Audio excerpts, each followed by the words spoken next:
"You're declining our offer. Good luck finding something better."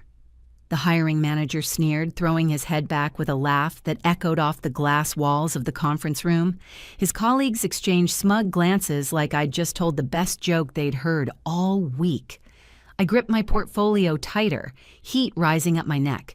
My expertise in rare earth material recycling commands a higher market value. I said, my voice calm, but strained. 8 years of specialized experience isn't reflected in this offer. He leaned back, smug. "We have 20 eager candidates who'd accept this salary without question." He tapped my resume like it was a napkin. "Perhaps you've overestimated your importance." Something in me snapped. I stood up, smoothed my dress, locked eyes with him. "No, I haven't, but you certainly have underestimated it." And I walked out. I could hear their laughter behind me, their disbelief that I dared to say no. 3 weeks of interviews, and it all ended in mockery. 2 weeks left until rent was due. Savings dwindling, anxiety chewing through the seams of my spine. But I never imagined that within 72 hours everything would change. Before I tell you how I turned that humiliation into the greatest triumph of my career, I want you to remember something. Think of the last time someone undervalued you. That feeling in your chest, that slow burn of disbelief, rage, and disappointment. Hold on to that. Because what comes next might just give you the courage to never let anyone treat you like you're disposable again. My name is Belinda Arvello, and 6 months ago, I was the invisible force behind one of the most significant breakthroughs in rare earth material, recycling and innovation that slashed extraction costs by 42% and boosted yield purity to levels that turned heads across environmental science and tech manufacturing. But you wouldn't have seen my name on any of the press releases or on the keynote presentation at the Earth Resources Conference last fall. That was Meredith's name, my supervisor. She wore the spotlight like perfume, spoke with polished ease fielding questions about her innovative approach, while I sat in the third row, hands folded in my lap, my mouth tasting like copper. I had been the one running late-night tests in the poorly ventilated basement lab, the one calculating molecular bonding patterns at 3 a.m. with a mug of cold coffee and a throbbing forehead.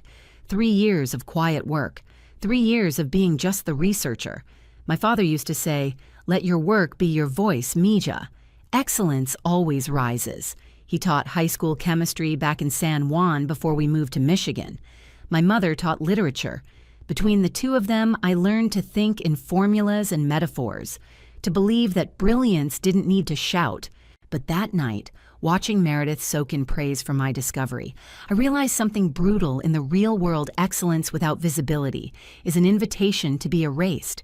After the conference, I sat on the cold hotel floor with my laptop open, rereading the internal memo where Meredith had first dismissed my proposal as conceptually optimistic.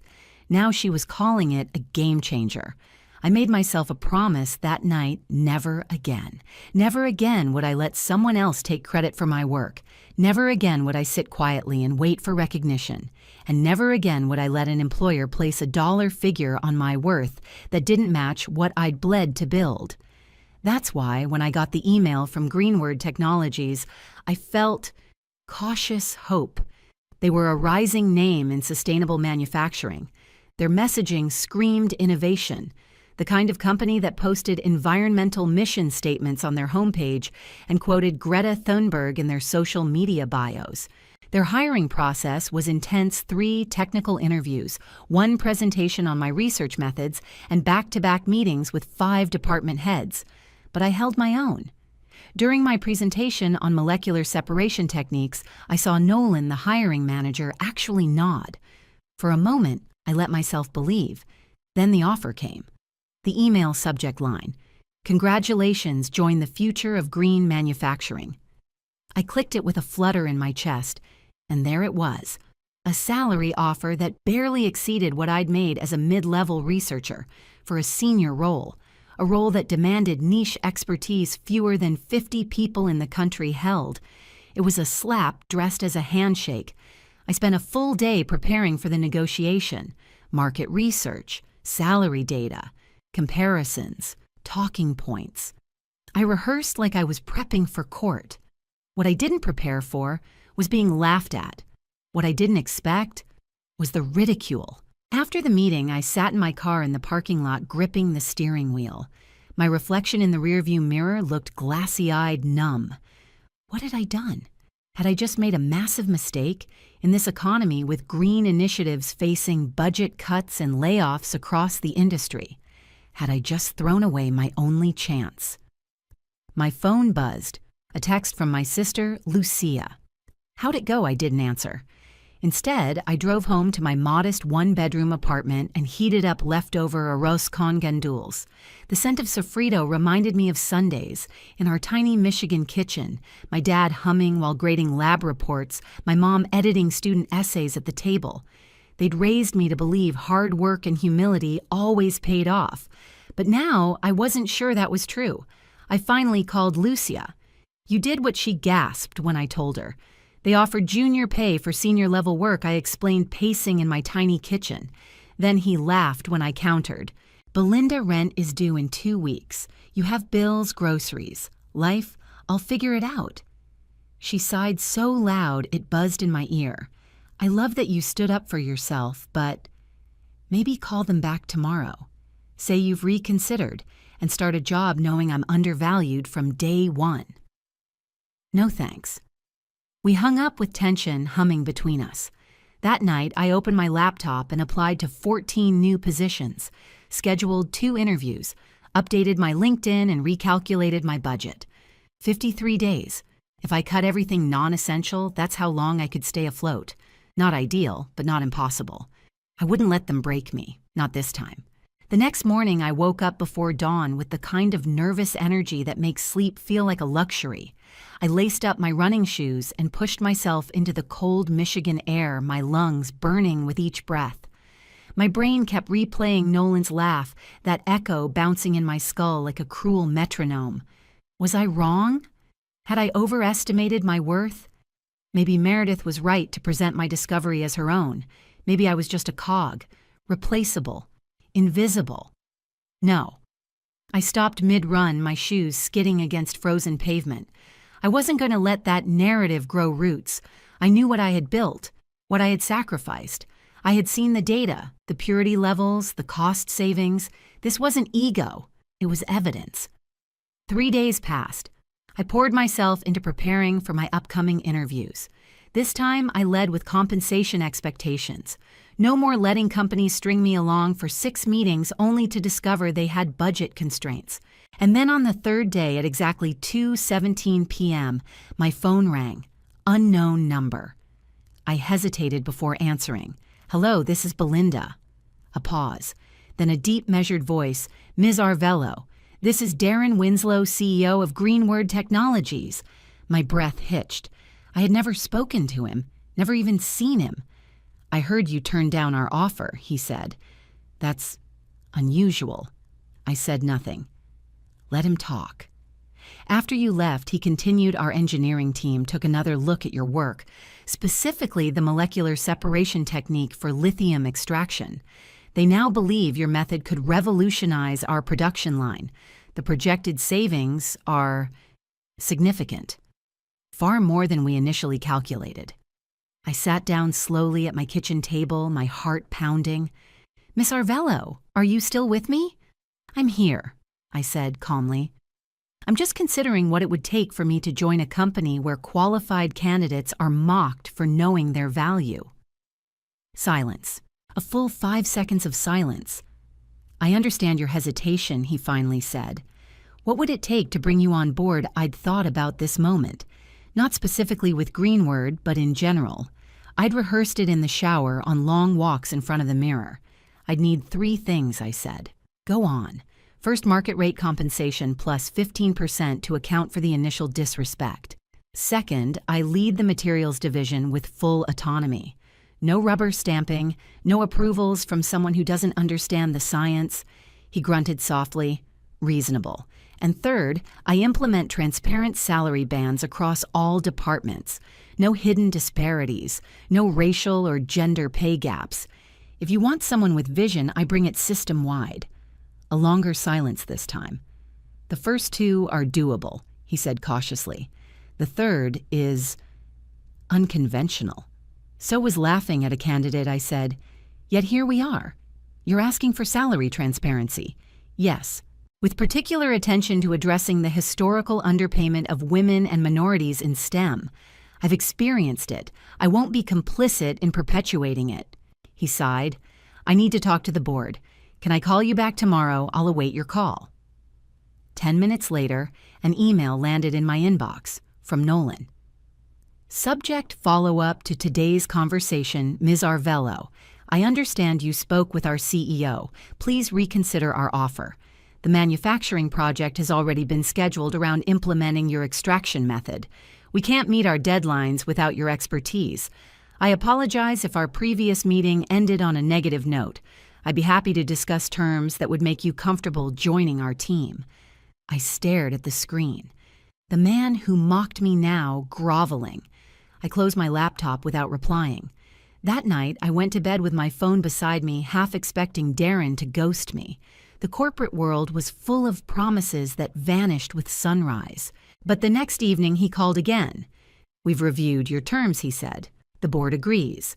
We'll accept with one modification." I held my breath. "We'll implement transparent salary bands. But we need 6 months to do it properly. Legal review, contract alignment, HR systems. Would that be acceptable?" My chest tightened. I'd expected pushback, negotiation, a half offer, not full acceptance. "That would be acceptable," I said, voice steady. "I want to be involved in the review." "Of course. We'll draft a contract tomorrow. When can you start?" 2 weeks later, I walked through the sleek glass doors of Greenword Technologies. I was no longer a candidate. I was the new director of material sciences, with double the original salary and a signing bonus that covered 6 months of rent. My office overlooked the skyline, a glass wall, a private lab attached. It still smelled like fresh paint and polished ambition. By noon, I'd requested the salary data for my division. When HR hesitated, I reminded them of my agreement with the CEO. The spreadsheet arrived at 3:42 p.m., and what I saw made my hands shake with rage. Women in identical roles were earning up to 22% less than their male peers. Employees with Hispanic surnames like mine averaged 18% less. The longest tenured employees, those who didn't negotiate aggressively, were making substantially less than new hires. I sat there in silence, that old fire reigniting. This wasn't just about me anymore. It never had been. I didn't slam doors, I didn't scream, I didn't send scathing emails. I opened Excel, and I started building a system that would expose everything the company had buried in shadows. By the end of my first week, I had compiled a full compensation discrepancy report across all roles in the materials division. I layered in markers for gender, ethnicity, tenure, and performance reviews. The patterns were sickeningly clear. The silence surrounding them even worse. But I knew better than to confront the rot head-on. Not yet. So I bided my time. I met with every member of my team individually, not to interrogate, to listen. I asked about their work, their frustrations, their aspirations. Most were hesitant at first. Some wore the kind of practiced politeness that comes from being dismissed too many times. But then there were moments, small cracks, where the truth slipped through, like Paloma. She was a research analyst with dark, tired eyes and a brilliant mind that spoke in equations. She lingered after her scheduled meeting, twisting her tablet in her hands. "What you showed us in the presentation," she said quietly, about pay disparities. "Is that really happening?" "Yes," I said simply, "and we're going to fix it." She nodded slowly. "I've been here 3 years. Last month I found out a new guy half my experience makes $15,000 more. When I brought it up to Nolan, he said talking about salaries was unprofessional." Her face crumpled in frustration. "I thought I was imagining it. Like maybe I was being too sensitive." "You weren't," I said. "You saw it clearly, and I'm glad you did." That night, I updated my master spreadsheet and created a private access folder. Paloma became the first unofficial member of what I started calling my accountability team, a growing network of undervalued employees determined to change the system from the inside. Paloma introduced me to Henri, a chemical engineer with 3 process innovations under his belt, all of which had been quietly attributed to the operations division. And Daisy, a lab technician whose procedural overhaul had saved the company 120 KLs last year, but no one even knew her name outside the basement lab. We weren't rebels. We weren't loud. We were careful, methodical, precise. Together, we converted an abandoned storage room into a secondary testing space using salvaged equipment. When supply orders were mysteriously delayed, we documented everything. Every accidental omission, every scheduling glitch, every email that was mysteriously buried in a group thread. We built a digital trail so detailed that even the most polished executive couldn't gaslight it away. Then came the results. After 6 weeks, we had a prototype tailored to Greenwood's specific manufacturing processes.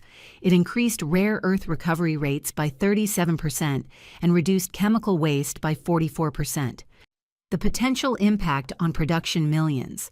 I requested a presentation slot at the next executive meeting. Darren approved it without hesitation. That Friday, I stood in front of the board with my team seated behind me, Paloma, Henri, Daisy. Our slides were tight. Our projections airtight, our methodology bulletproof. This process, I concluded, could redefine our company's role in sustainable material extraction. And if we're serious about environmental leadership, this is the moment to prove it. Darren leaned forward, visibly impressed. Several board members asked questions, took notes, nodded, and then Nolan spoke. These results, he said with a practiced frown, are preliminary. Implementation would require significant retooling of the production line. That's not accounted for in the current budget. Actually, I said, pulling up our next slide, we've calculated total implementation costs, including retooling training and a 15% contingency buffer. Even with these expenses, ROI would be achieved in 9 months with projected annual savings exceeding $12 million. Murmurs of approval. Nolan's jaw twitched. He tried again. Production downtime could cost us more than you've calculated. We can't afford to gamble on this. We're not gambling, I replied. We've designed a phased implementation using the auxiliary line. Main production will only pause for 2 48-hour windows. Our Gantt chart details the timeline. It's in your packets.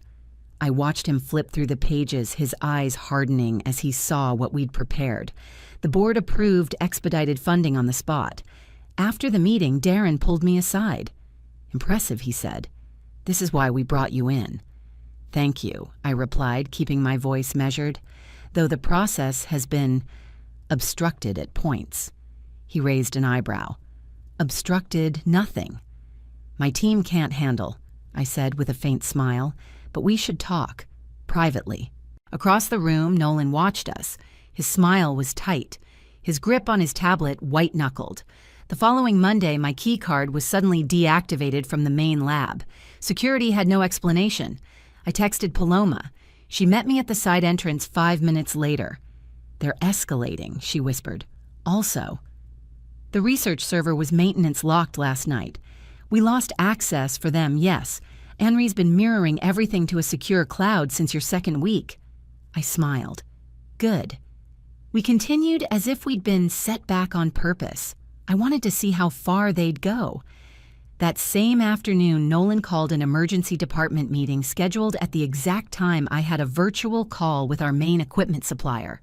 When I arrived, he was finishing a PowerPoint, which is why we'll be placing Dr. Arvello's project on hold while we reassess resource allocation, he was saying. Preliminary data needs more verification before full commitment. I stepped through the door. "That's interesting," I said loudly, because the board approved funding last week and our equipment contract was signed this morning by Darren. The room went quiet. Nolan didn't flinch. "Belinda, Dr. Arvello. Yes. The board approved initial funding, but I'm exercising my authority as COO to delay full implementation." Ah, COO. That explained the reach, the power, the resistance. I see, I said. And does the CEO know you're overriding board-backed directives? He hesitated. This isn't a cancellation, he said. It's a pause.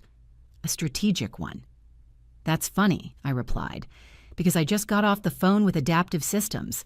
They begin delivering equipment Monday. Gasps, murmurs. I held up my tablet showing the signed agreement.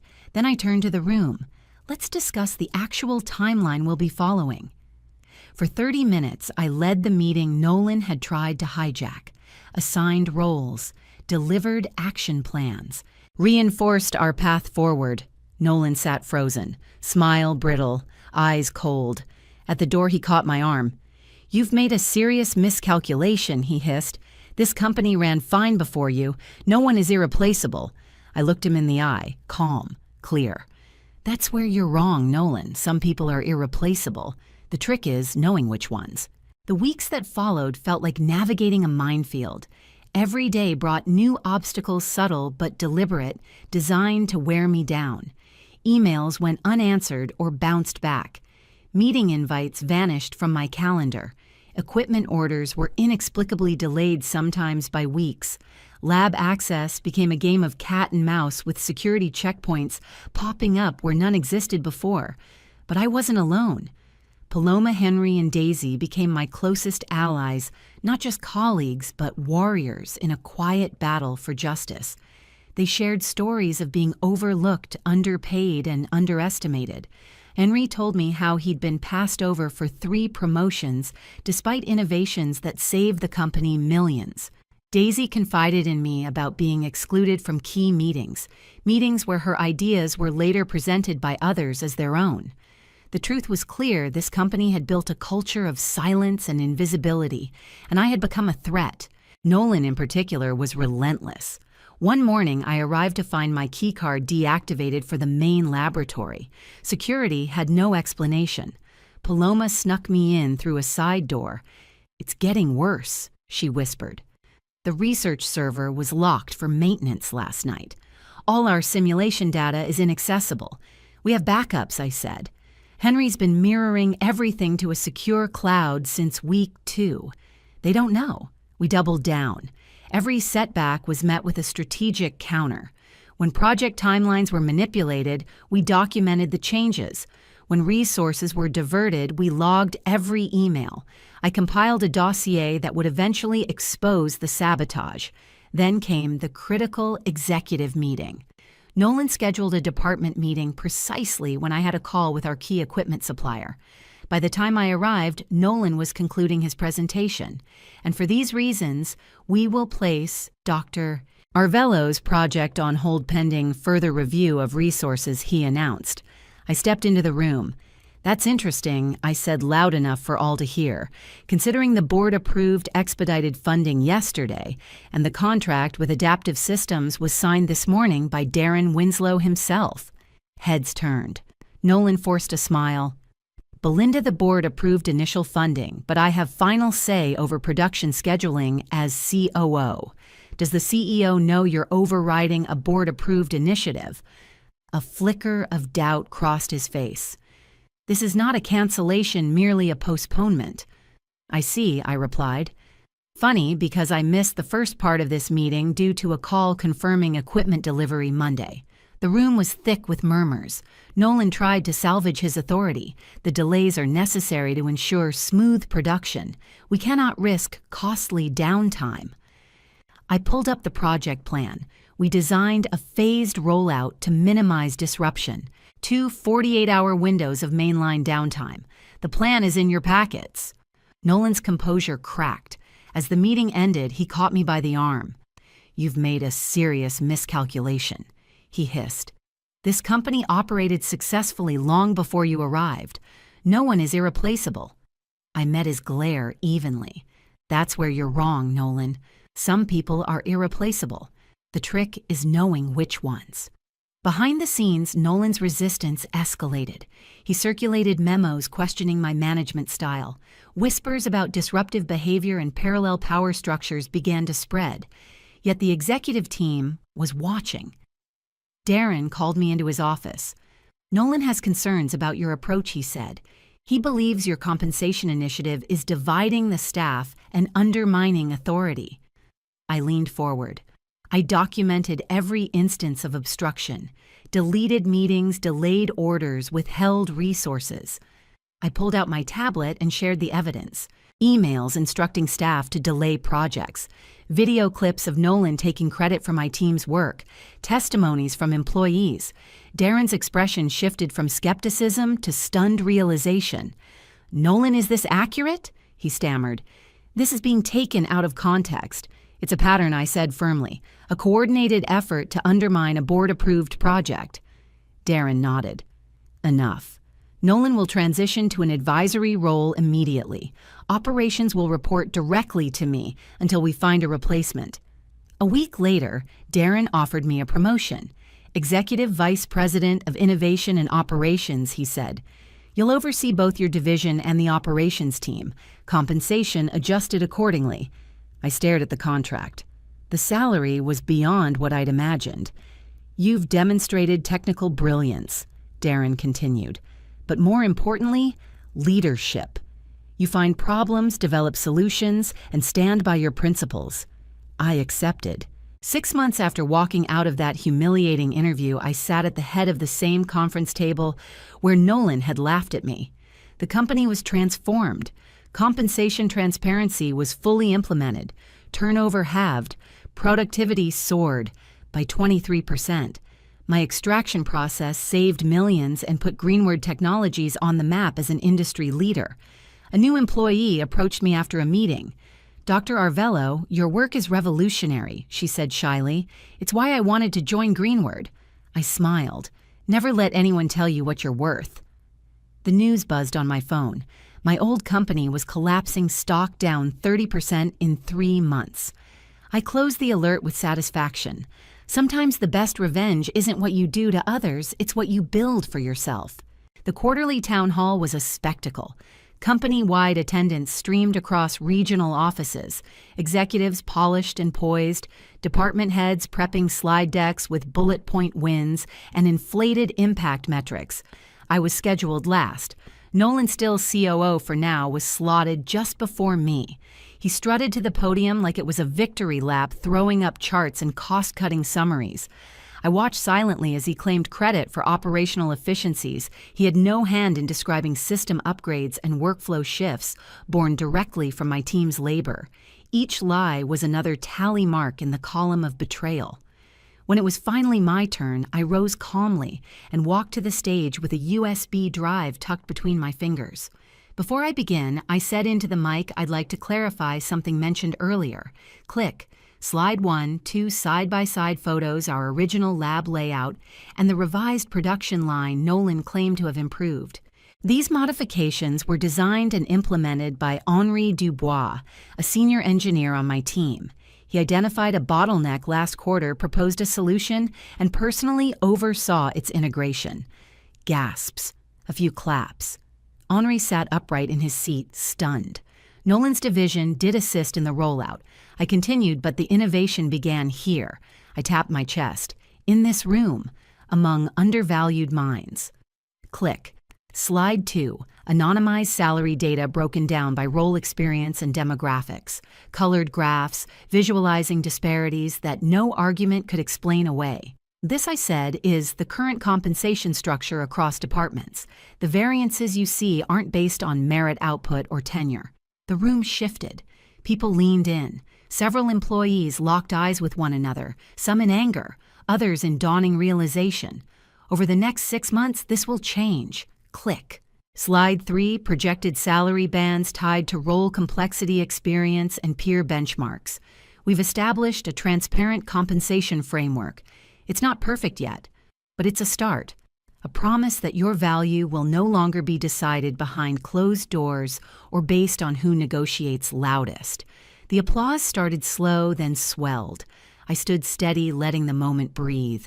From the corner of my eye, I saw Nolan stand and slip out through a side door. His empire of secrecy had finally cracked, and people could see it. After the town hall, I stayed behind to answer questions. Employees approached one after another. Some thanked me. Some looked haunted. Some whispered stories of long overdue raises and buried grievances.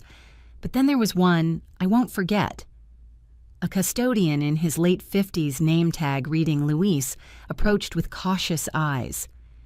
"My daughter just graduated in chemical engineering," he said softly. "I've been working here 12 years. Always wanted her to work someplace where people like her get seen." I nodded, throat tight. "She applied to Greenward last month. I didn't tell her I work here. She's welcome here," I said, "and this company will deserve her." That evening, Darren called a meeting, a formal one. Suits, legal counsel, HR. Nolan was already seated when I walked in, flanked by the HR director. Dr. Arvello Darren began, "Nolan has raised concerns about your management style." Of course he had.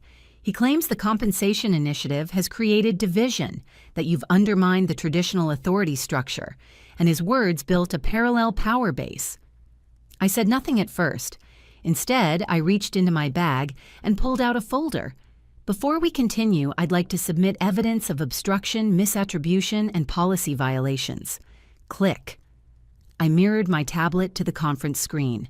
Slide 1 emails instructing staff to delay or withhold project resources. Slide 2 messages denying team members access to required tools. Slide 3 clips from meetings where Nolan claimed credit for work documented elsewhere. Page after page. Date. Time. Screenshot. Testimony. I also have statements from the 11 employees confirming these actions. Nolan's face flushed. "This is character assassination." "This is a pattern," I replied calmly. "A dangerous one. It threatened not just my project, but the dignity of dozens of employees." Darren turned to Nolan. "Do you deny these are your emails? They're taken out of context, but the evidence was clear, indisputable.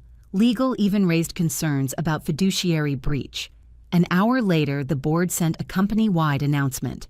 Nolan was removed from the COO position, transitioned to an advisory role with all active oversight duties revoked, the operations division now under my command. The next week, I walked into the same glass-walled conference room where I had once been laughed at. Everything was different. The room had been remodeled. The chairs were softer, the lighting warmer. But the biggest change wasn't what you could see, it was what you could feel. Transparency, respect, accountability. I led my first joint meeting as Executive Vice President of Innovation and Operations. Across the table sat every department head, and beside me, Paloma, now promoted to Senior Research Lead. We went over timelines, logistics, hiring plans. Then I stood and addressed the room. I want to remind everyone of something I said. The systems we're building here aren't just about profit margins. They're about value, human value. Let's make sure we never forget that. Afterward, I spotted a new employee lingering at the edge of the room, young, sharp-eyed, clutching a tablet with white-knuckled nerves. She stepped forward, almost shy. "Dr. Arvello, I just wanted to say thank you. I studied your work on lithium recycling in grad school. You're the reason I applied here." I smiled. "And what you did with the salary transparency, my last job had the same problem, but no one did anything. Watching you, it gives me hope." I touched her shoulder gently. "Never let anyone tell you your worth, and never be silent when someone else is being diminished." The Monday after that meeting, I arrived early. The building still smelled faintly of fresh paint and new upholstery from the recent renovations. But deeper than that, I felt something shift in the air, like the company itself was breathing differently, calmer, sharper, cleaner. I passed by the reception desk, nodding to Alina, the front desk coordinator. She used to barely look up. Now she greeted me with a genuine smile. "Morning, Dr. Arvello." "Morning." In the elevator, I checked my email. Buried among updates and budget approvals was a name I hadn't seen in a long time. Meredith, my old supervisor, the one who had taken credit for my breakthrough. She'd sent me a brief message. Belinda. I saw the article in Environmental Innovators Monthly. Impressive work. Congratulations on the promotion. Meredith, no apology. No acknowledgement of what she'd done. Just a thin, distant nod to my success, now that it was undeniable. I didn't reply. I didn't need to. Because that same day, a news alert popped up on my phone: former industry leader scrambles as Tech Gap's Wyden extraction firm loses key government contract. It was my former company, the one where Meredith had basked in stolen credit. Their stock had dropped 31% in 3 months. Their process had failed to evolve, because innovation can't thrive in a culture that erases the minds behind it. I watched from my corner office overlooking the city. Behind me, Paloma and Henry were debating a new iteration of the lithium filter protocol. Daisy was on a call with a university team in Colorado recruiting more interns. Across the room, our young new hire Akira was testing composite samples. And I felt it. Not pride, not revenge, legacy. The quiet kind that doesn't scream, doesn't burn bridges, but instead builds better ones for others to cross. All because I stood my ground. All because I refused to laugh along with people who found value in diminishing mine. So if you're watching this right now, maybe from a job you hate, maybe after being told you're too much, too demanding, too bold, let me say this: you are not too much. You're just too big for the boxes small minds want to keep you in. If my story resonated with you, please hit that like button and subscribe to our channel. I want to hear from you. Have you ever been in a position where someone underestimated your worth? Maybe you stood your ground. Maybe you wish you had. Either way, share your story in the comments, because sometimes all it takes is one act of courage to change not just your life, but the culture around you. Knowing your worth isn't arrogance, it's survival. And one day, it might just be the key to building something no one can take from you.